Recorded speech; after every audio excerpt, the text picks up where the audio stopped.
Hello, America. Welcome to Friday. The final chapter begins of the Glenn Beck program. I announced a couple of weeks ago that I'll be leaving this 5 p.m. show. There are other things that I feel compelled to do. Honestly, I feel as though for about a year now, I have a strange relationship, and the cameraman, and Oscar's usually the guy we use on the main camera for me. And we've talked about it before, and Aaron and I have talked about it before, that I have a strange relationship with you. I can feel you, and I look into the camera. And the thing that has been happening to me over the last year is I feel you say, we get it. We get it. Now what? Well, I have felt a responsibility to be the guy who's ringing the bell, but I don't think that there's going to get that we're not going to get anybody else into the boat at this point. I think now what we have to do is prepare to be different people. I do believe that these radicals have nefarious plans for our country and for us as a people, and we have a choice. We can either be swept up in it, or we can stand together and be an alternative.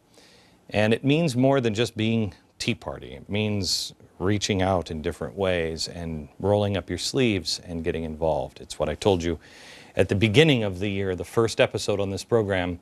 I told you I am tired of waiting and looking for someone to lead. So we have to take it on ourselves.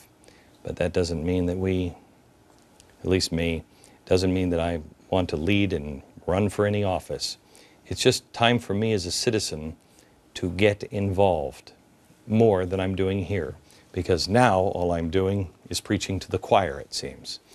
I want to introduce you to a couple of people that are in the audience today. Kevin Williamson, he is the Deputy Managing Editor of National Review, author of The Politically Incorrect Guide to Socialism, a fantastic book.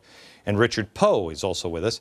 He is the co-author of Shadow Party, also a book you must read. These two gentlemen are here because we're going to try to cover some of the things that we have covered in the last 2 years. And you, as the audience, what I'd like to ask you to do is just raise your hand if you have something you want to interject. And I know you have a lot of questions that you have prepared, but what I'm asking you to do is tell me here, as we kind of start our final chapter on this program, to tell me the things that you don't understand, or you want to know, or something has been nagging at you, or you think you need to go back and re-clarify. I want to make sure that we button everything up before we leave this 5 o'clock program. So that's your job. But let me show you the things that we have learned on this program. These two guys have done this kind of research for a long, long time. I haven't. 2 or 3 years ago, I was probably an awful lot like you, where I didn't really know what was going on. I had no idea what was happening, and I just knew something wasn't right. I knew it wasn't right back in 2004, when we started saying, hey, let's get everybody into these loans, and then we stopped paying attention to the border, and that didn't make any sense. And then we started to see the collapse and nobody would talk about it. And so I tried to figure things out. We've put these things together with the help of experts and just trying to make sense, because we've questioned with boldness. These are the people that we have found are surrounding the President of the United States. Richard Trumka, Andy Stern, a communist 9/11 truther. He denies it, but on 9/12, he was in one of the most ridiculous, spooky rallies you've ever seen. We've played the videotape before. 9/12/01. He was saying, America is getting what she deserves. Basically the same thing that this guy says. George Soros is really the king and the kingmaker. He's the guy with the money. He is the guy who has put so much of this stuff together. Media Matters for America. Is it Media Matters that was started with Hillary Clinton and George Soros money? Yes, right. Media Matters. Media Matters. The Apollo Alliance is the thing that we showed you right when we started. That was the, well, does anybody know what it was? What is the Apollo Alliance? Anybody remember? Pardon me? They wrote the stimulus package. Exactly right. They wrote the stimulus package. Do you remember what Apollo stands for? Why they named it the Apollo Alliance? Okay, they named it the Apollo Alliance, and it's really interesting, especially when you get into the Tides Foundation or anything offshoot of Center for American Progress. The Apollo Alliance, you look for names to mean something. Acorn starts small, a little seed, and grows into a mighty oak.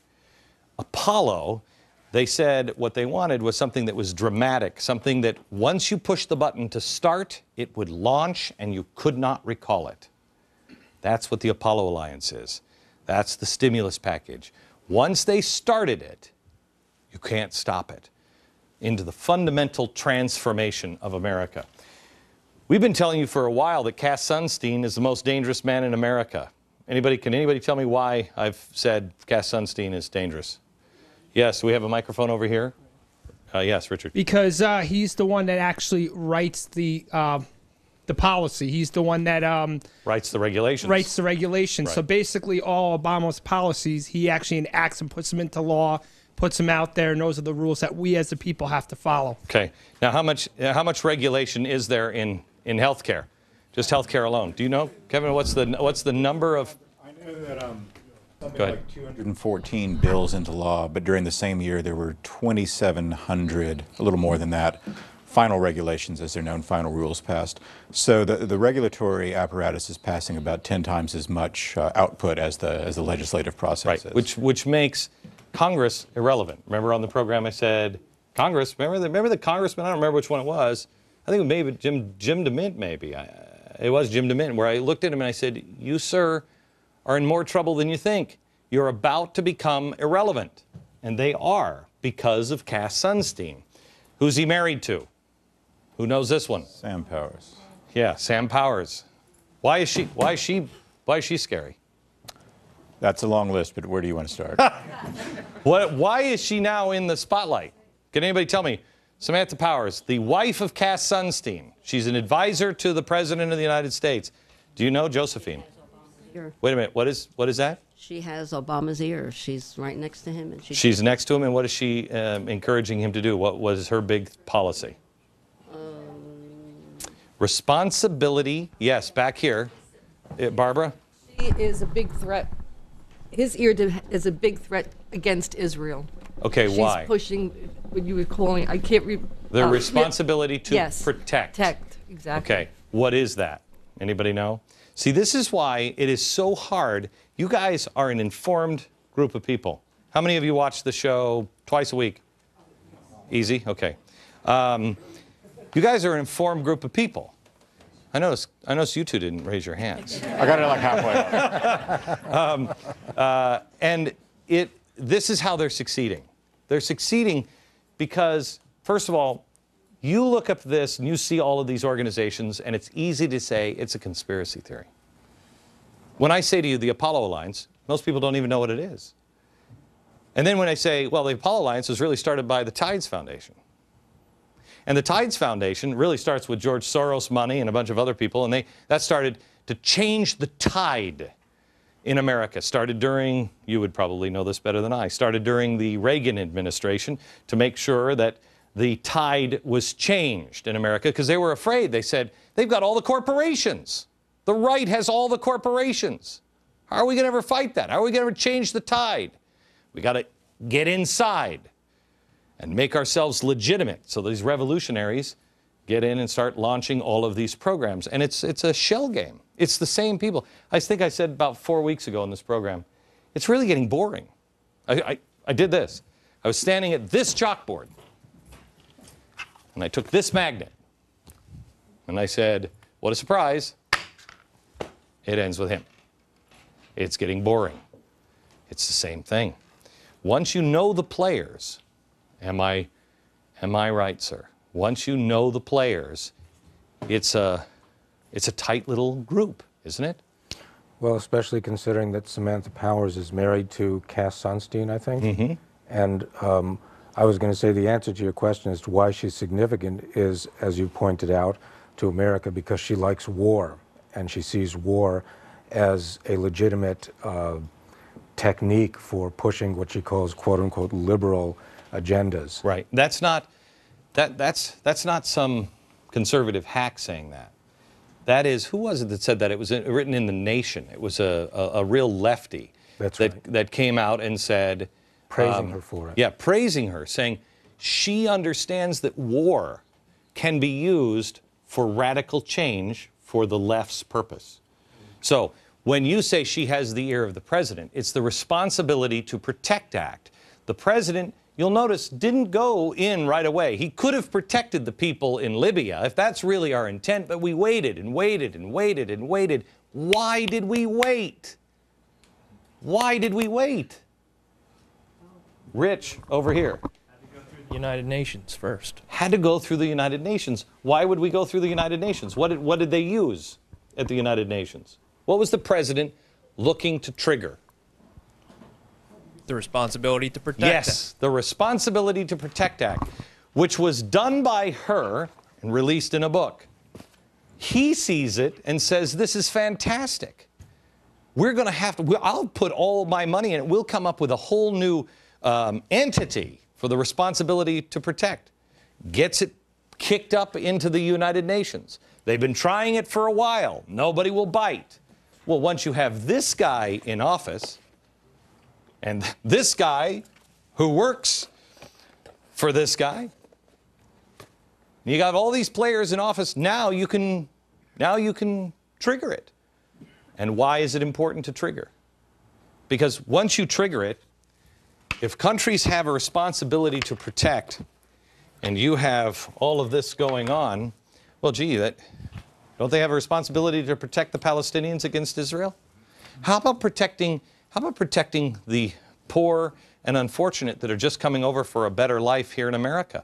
Is it a stretch to say the world would have a responsibility to protect against Texans or Arizonans that might say, hey, yes?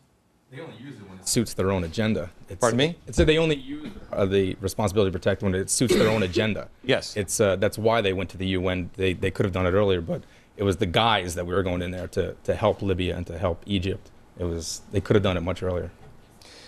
Who here has the question? Because if you look at the radical leftist, communist, progressives in the unions, what they're doing is they are collapsing our banks. They're redesigning the globe. They're uniting Islamists for Sharia. This is amazing to me that they are standing with. Does anybody know what's happening in Washington this week with Hillary Clinton and with Barack Obama is there? I'm trying to remember. Eric Holder's also there. What is the name of this thing, Tiffany? Do you know the official name? They are having a big Muslim conference, Muslim World Conference. And we're meeting there to find out how we can help Muslims unite. It's the U.S. Islamic World Forum. I don't have a problem with that.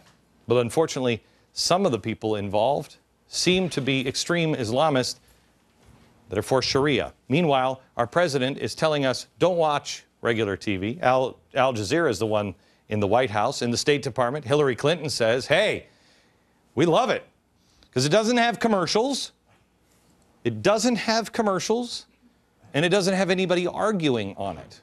Well, without commercials, wait a minute, that sounds like this guy's plan. And this plan, free press. This is a guy from the FCC. No commercials. Let's push NPR. Let's make sure that we have a free press, net neutrality, which leads to this guy. This guy who says people are just going to have to step down from their jobs so you can give somebody else a chance. That's what I'm doing. That's why I'm leaving, because I'm just going to give somebody else a chance. So it's a nasty, nasty rat's nest, and it really all comes down to this: redistributing the wealth for half of them. I believe half of them. I think this guy believes in redistribution of wealth. I believe this guy believes in redistribution of wealth. This guy believes in redistribution of wealth. That's probably it. Maybe this guy, I'm not sure. This guy is just a communist.